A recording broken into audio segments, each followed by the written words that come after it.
Hey there everyone, my name is Spazzy Dragon aka Syndromes, and it's been a while.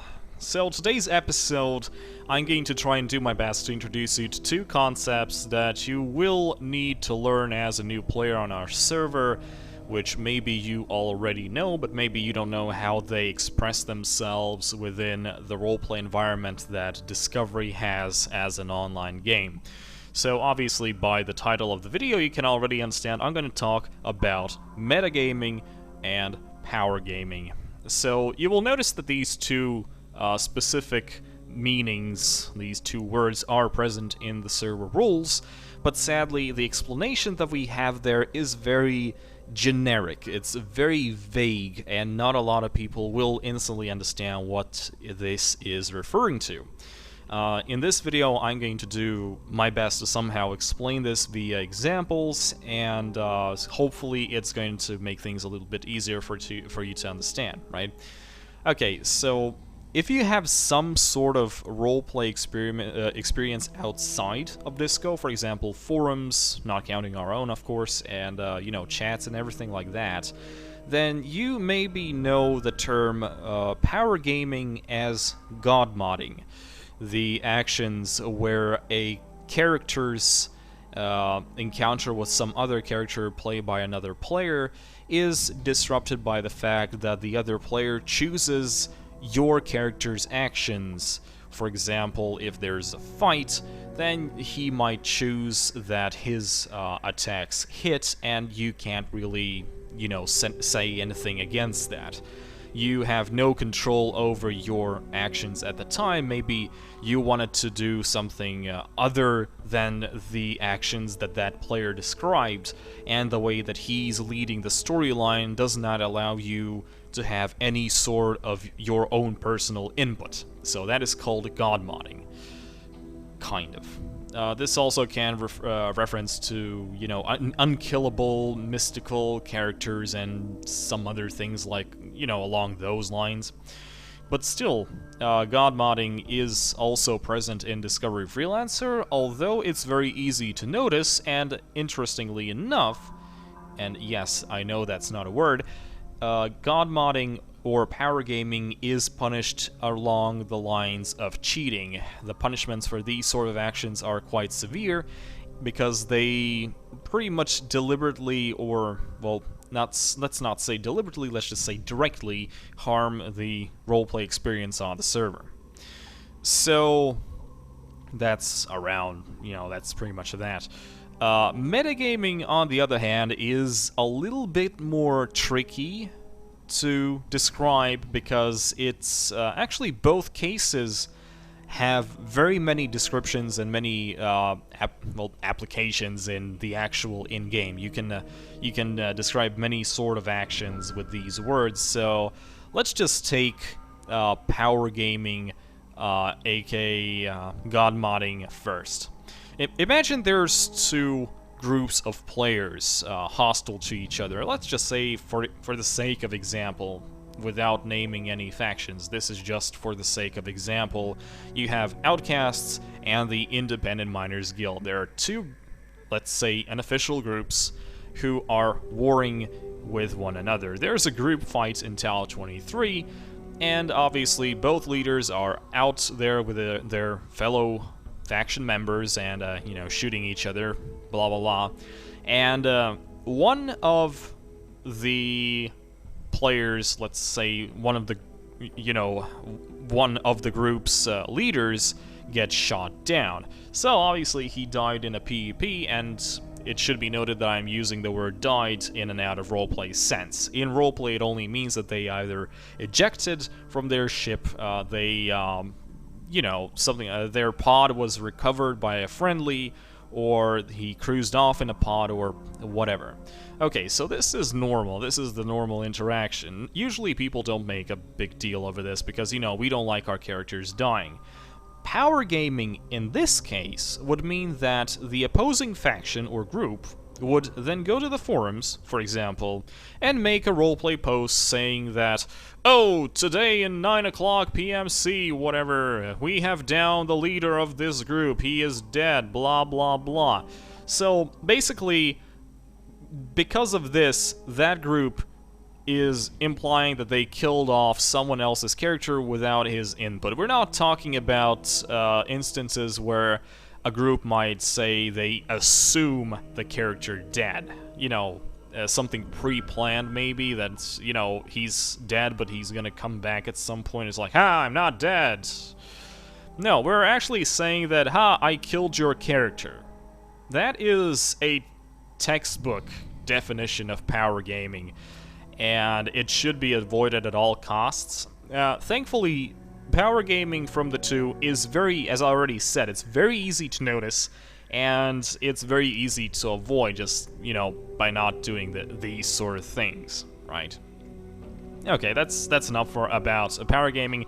Now let's talk about metagaming. That is a little bit more tricky to explain because there are some instances where this sort of behavior makes sense and it does not harm the server gameplay, even though technically it is metagaming. And there are examples where this is very harmful, it's annoying, and it shouldn't be done, and it is sanctionable. So, for example, again, imagine you are a trader and you just undocked from Java Station and Tau 23. You want to go to that field and, you know, mine some stuff up. You go there, but you already see that the field is already employed by another miner. So, obviously, technically, you're not mining for yourself, you're mining for the whatever trader that comes along. Now, yes, I know I would like to fantasize that there are traders coming along so they could get ore from Tau 23, but, you know, for the sake of example. And, you know, you start mining, you start attracting traders, and then you see that the other miner, also a IMG player, suddenly decides to cruise off. He vanishes from your radar, and you know that he probably went to Java Station, and you see that that player logs off. Suddenly, an outcast logs back in with a very similarly sounding name, and just flies up to you and demands that you either leave the system or pay a fine, or is trying to get any way just to get you away from the field in order to, you know, decrease competition. This is metagaming as at its finest, or at least one of the examples. For example, this can also be from my own experience. For example, this one comes from my own experience. I undocked from Malta with a load of cardamine. I was flying around on my Liberty Rogue at the time, and there was an outcast sitting there next to the planet. It was very early in the morning, and there wasn't a lot of people online. Fair enough. And, you know, I just roleplay with him and was like, hey, bye, I'm off to Liberty. It's like, yay, good luck, whatever. And fair enough, I start flying away. And about half point when I reached Cortez, I see that the player logs off and a LNS logs in. Now, obviously, I didn't think that, you know, something like this could happen. This was actually my first ever encounter with a metagaming player. And I made my way to California, flew past Alcatraz Depot, I went for the Texas jump hole, and the moment I jumped through, there was a Liberty Assault battlecruiser on the other side, already CDing me and telling me to drop my cargo. Obviously, that was the same player. Metagaming, in a nutshell, as already explained by the server rules, is the usage of information that has been obtained in an out-of-roleplay way, and simply wouldn't be physically available for your character, considering his actions in-game.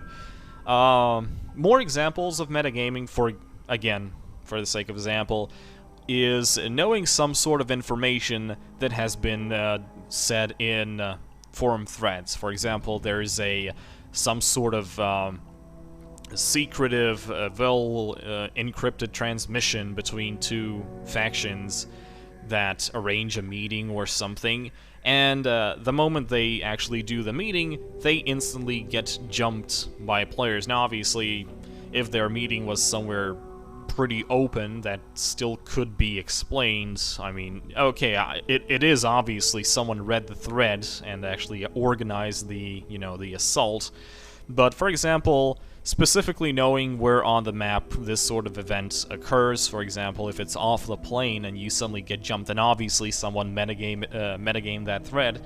And again, that is very annoying, it shouldn't be done, and this is actually sanctionable, and in terms of harshness of the punishment, it's actually pretty much there with cheating and other such bad choices, choices in life. So yeah. Sorry about this video being a little bit dull. Sadly, for some reason, something happened to my hard drive, and it's actually very laggy when I try to record something on my laptop. There is still the problem with my PC, for some reason, freezing up when I'm trying to convert the videos into MP4 format. So, expect the next few videos to be pretty much like this, as, well, little movement as possible. I'm also going to do something right now that I really wanted to do before, and this is going to be about voting on the next video. So I'll almost have 1,000 subscribers to this channel. Thankfully, I know most of you here are for freelancer, because this is pretty much 90% of the videos I upload to this channel. So go on. This is going to be pretty easily. This is going to work pretty easily, actually. All you need to do is drop down a comment suggesting a topic or specific, sort of gameplay you want to see. This is basically a community sort of influenced video thing. I want to, test that. I just want to see what you guys want to see. And, just if you don't want to suggest something, just go through the comments and just upvote the one you feel like it's going to be more fun to watch. And at the end of the, say, week, I'm gonna check the comments, I'm gonna see which is the most top-rated comment, and if it is sound enough, I'm gonna make a video about it. And that's pretty much it. I hope that this little video about, me talking for 15 minutes has somehow shed some sort of light on what is power gaming, what is metagaming, at least in, discovery sense. And, well, that's pretty much it. I suppose the only problem that, I'm gonna add as an asterisk is that, again, metagaming, sadly, is not that easy to prove, and it's not that obvious. For example, if you are flying around on your trader and you see a massive group fight, and you think, oh, I want in on that, and you dock on the nearest base and, switch to whichever side you want to be on. That is technically metagaming as well, but it's not really destructive, so these sort of metagaming instances usually slide pretty easily. But again, it always comes down to the context. If you have a chance not to metagame, then, don't, but it's pretty obvious that you are going to use the information, because, after all, you are the person behind the character, and it's your choice of what sort of actions the character does. So metagaming is inevitable. It's pretty much just up to you as a normal player to avoid doing something you might regret doing. This is Spazzy Dragon, aka Syndrome's Discovery Freelancer. This was a video by me on YouTube. Fly safe.